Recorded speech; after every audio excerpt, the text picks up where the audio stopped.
Testes de força muscular, métodos quantitativos.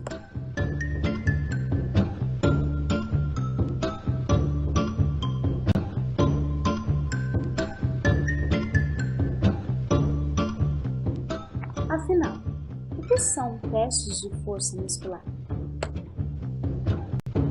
Os testes de força muscular avaliam a capacidade do músculo ou grupamento muscular em desenvolver tensão contra uma resistência. Para realizar uma avaliação da força muscular, utilizam-se os testes qualitativos ou manuais, que fazem uma análise qualitativa da força muscular, ou seja, avaliam a qualidade da função e capacidade muscular para realizar movimentos vencendo as ações da força da gravidade e resistência externa. Tendo como base os parâmetros de uma escala gradual de 0 a 5.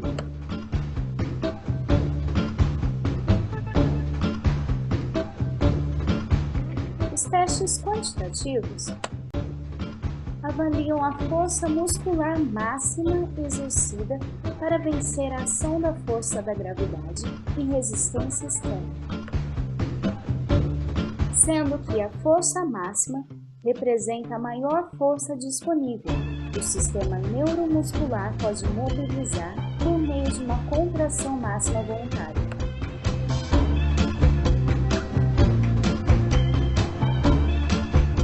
Quanto ao movimento, as forças dividem-se em isométrica, isotônica e isocinética.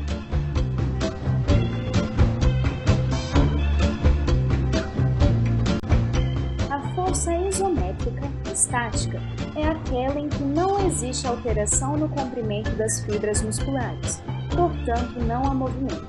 Há, porém, um aumento do tônus muscular, provocando o aumento da tensão muscular.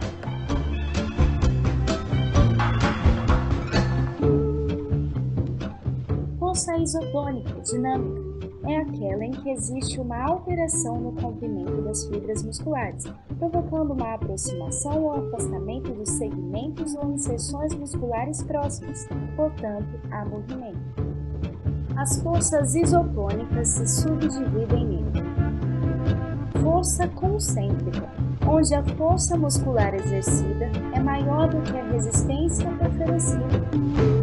Força excêntrica, quando a resistência, peso, é menor do que a força muscular exercida, provocando então um movimento de recuo descido. Nessa imagem, podemos observar as diferenças entre as contrações isométrica, isotônica concêntrica e isotônica excêntrica.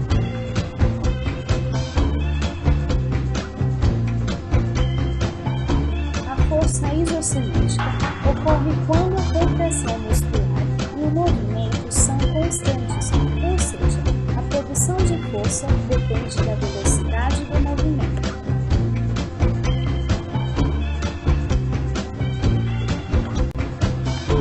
Os equipamentos utilizados nos testes de força muscular quantitativos são dinamômetros eletrônicos, dinamômetros mecânicos, pesos livres e máquinas.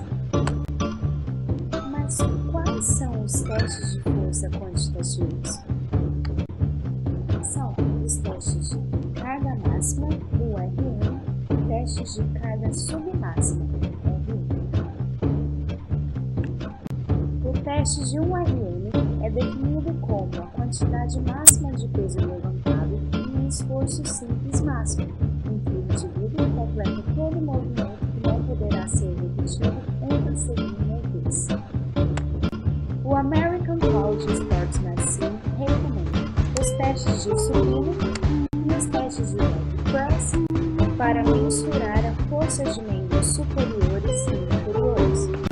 Exemplos de protocolo para o teste de URM.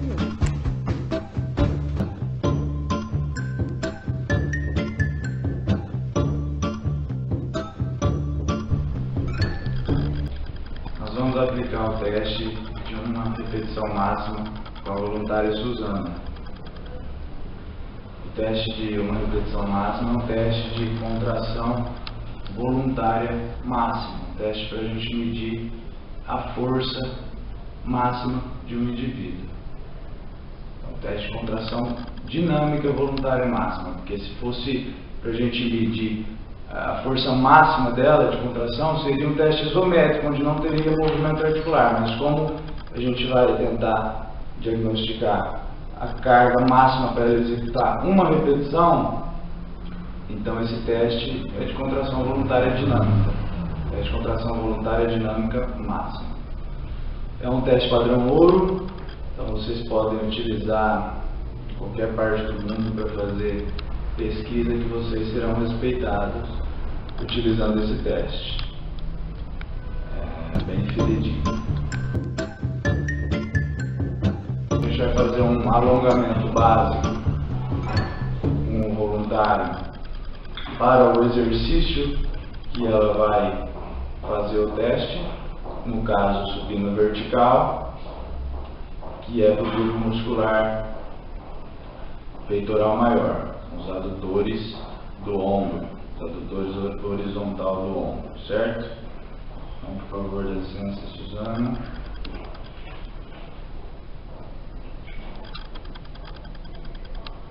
Suzana tem bastante flexibilidade.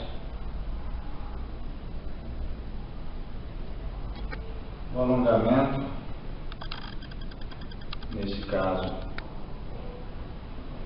é o exercício, serve como aquecimento, e a gente pode segurar por cerca de 10 a 15 segundos em cada posição.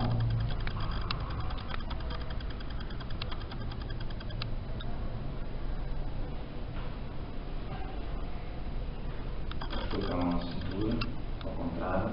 Isso. Normalmente, quando a gente vai fazer esse teste com objetivo científico, nós fazemos um processo de familiarização antes, onde o indivíduo realiza o teste, mas a gente não considera os valores obtidos, porque é um teste piloto, para ele se familiarizar com o teste, ver como que funciona, e quando for para o teste propriamente dito, não ter ansiedade, diminuir a ansiedade e não interferir no resultado dessa ansiedade.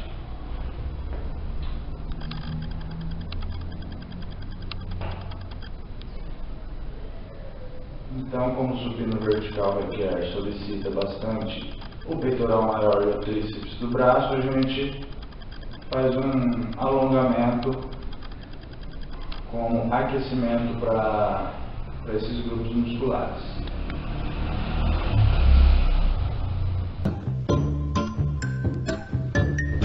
Nós vamos fazer o aquecimento do exercício em 3 séries. A primeira, Suzana, você pode sentar lá no aparelho, será com uma carga estimada para 30 ou 40% da estimativa que a gente tem para que você execute uma repetição máxima, e você vai realizar 10 repetições, certo? O aparelho já está ajustado para Suzana. A gente observa que o ideal é que o punho, o cotovelo e o ombro fiquem na mesma altura. Então, quando ela segurar o apoio aqui, a gente observa que o punho, o cotovelo e o ombro estão na mesma altura. O quadril e o joelho sempre aproximadamente 90 graus, assim como o tornozelo, e as costas bem apoiadas no encosto, certo? Então você vai executar 10 repetições de forma normal.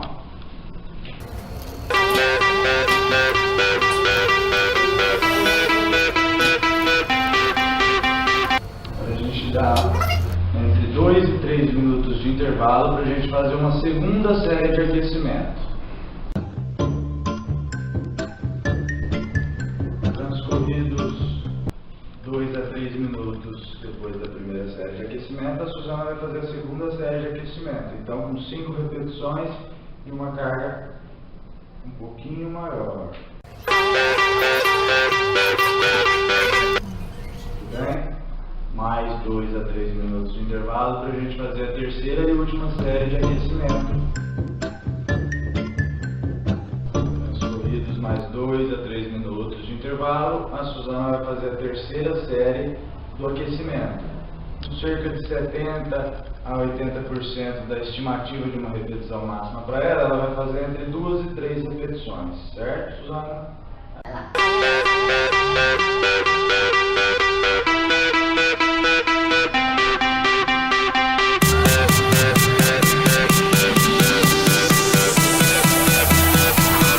Um intervalo entre 2 e 3 minutos para a gente começar com as tentativas para estimar a carga máxima para ela executar uma repetição máxima.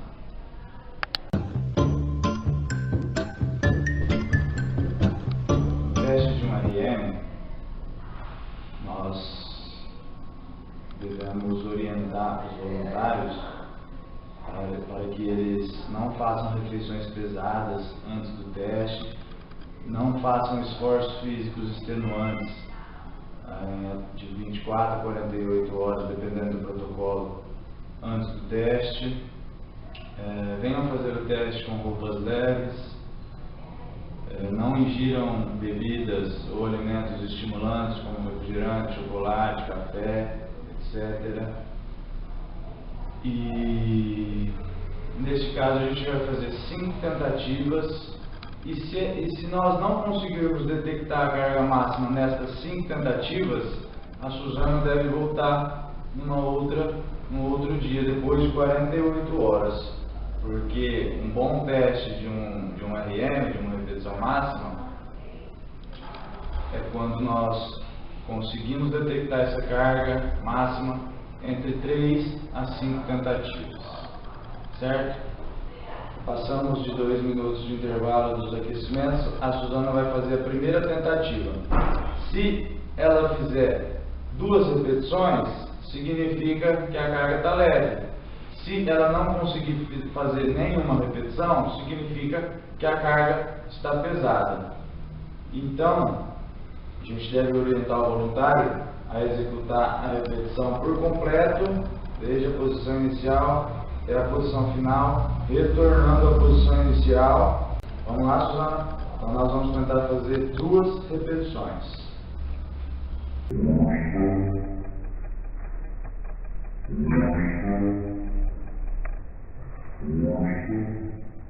Força.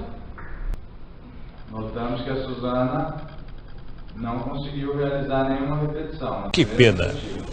Isso pode significar que o aquecimento foi muito pesado para ela, porque nós não fizemos nenhuma familiarização, ou que a primeira estimativa de uma repetição máxima para ela foi pesada. Então, o que devemos fazer? Diminuir a carga para que ela faça a segunda tentativa.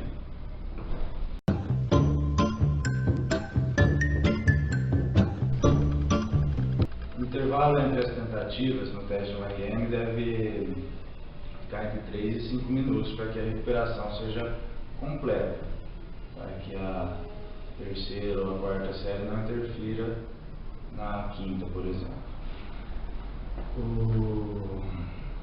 Para adultos saudáveis, a gente pode aumentar ou diminuir cerca de 2 a 4 quilos para membros superiores e de 5 a 10 quilos para membros inferiores. Ou, dependendo do protocolo, a gente também pode se orientar em percentuais, diminuindo cerca de 10 a 15%, 10 a 20% para membros superiores e 20 a 30, 15 a 30% para membros inferiores. Isso depende de cada protocolo. O que a gente está fazendo aqui é uma forma genérica do teste de um RM, que é mais utilizado no meio científico. Transcorridos 3 minutos da primeira tentativa, 3 minutos de intervalo após a primeira tentativa, a Suzana vai fazer a segunda tentativa com uma carga menor. Agora nós temos 10 quilos no total, com 12 com 14 quilos, ela não conseguiu executar uma repetição. Nós vamos tentar agora com 10 quilos. Você novamente, Suzana, vai tentar executar 2 repetições, certo? Força.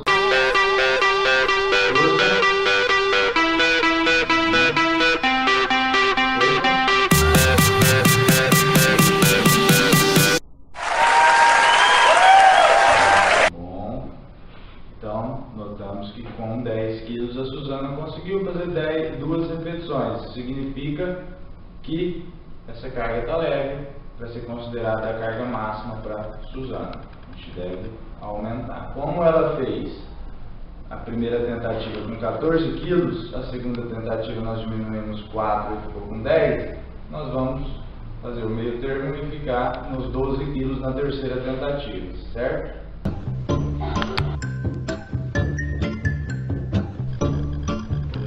De 3 a 5 minutos, nós vamos fazer a terceira tentativa com a Suzana e agora ela vai tentar fazer 2 repetições, uma carga de 12 quilos, 6 quilos em cada lado, 12 quilos no total.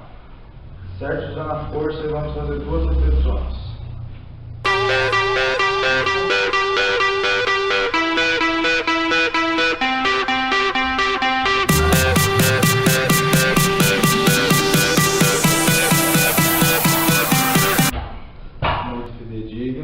Ou seja, ela não conseguiu com 14, conseguiu 2 repetições com 10 quilos e com 12 quilos ela conseguiu uma repetição máxima.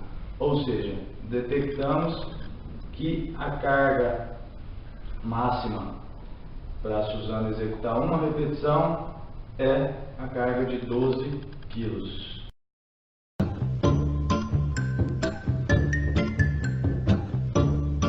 Para se obter a força relativa, deve-se dividir o levantamento máximo de uma RM pelo peso corporal do indivíduo. Para obter o cálculo da força relativa de nossa voluntária, dividimos o valor de 12 kg, que foi a repetição máxima conseguida pela voluntária, por seu peso corporal, de 56 kg. O valor obtido foi 0,21. De acordo com a classificação de força dos membros superiores, o valor obtido da força relativa por nossa voluntária enquadra-se na tabela em mulheres com idade abaixo de 20 anos, com o valor abaixo de 0,53. Portanto, sua força relativa é considerada fraca. A partir daí, a gente configura o treinamento, ou a partir de percentuais de uma repetição máxima e assim por diante. Para finalizar, a gente pode fazer um alongamento breve na Suzana como forma de desaceleração, mas o importante do teste de um RM é isso, a gente tentar fazer entre 3 a 5 tentativas sem erro. A gente observou que com 14 quilos ela não consegue fazer uma repetição, mas com 10 quilos ela consegue fazer mais que uma repetição e com 12 quilos ela conseguiu fazer apenas uma repetição, que era o nosso objetivo. O teste de um RM é um método que deve ser reservado para praticantes do treinamento de força qualificados como intermediários ou avançados, que possuam uma experiência na execução dos movimentos. Indivíduos que não são treinados, sem experiência na execução do movimento, lesionados ou sob supervisão médica não devem participar desse tipo de teste.